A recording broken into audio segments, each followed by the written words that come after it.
Hey everybody, what is going on? I hope you guys are all doing well and welcome to another tutorial video.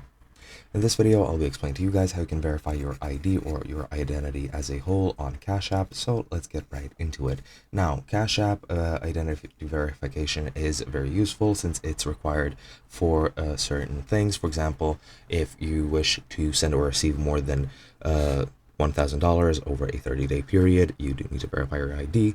Same goes for sending or receiving more than $1,500 in total, ordering a Cash App card, buying Bitcoin or stocks, or sponsoring somebody from the ages of 13 to 17.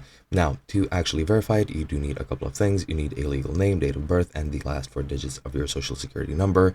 Depending on your region and depending on what they ask of you, you might need other things such as your full social security number as well as a valid government issued ID with a photo and or income verifications or sources of funds.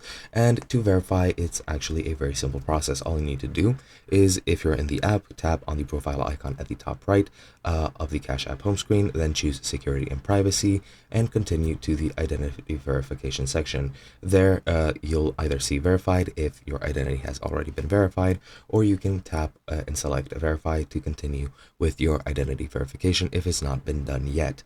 Now, that's pretty much it. That's how you do it, and it should be verified very shortly. And I'm sorry I couldn't show you guys how that's done, but again, my Cash App isn't available in my country, so it is what it is. Hope you guys enjoyed, and I'll be seeing you guys in another video.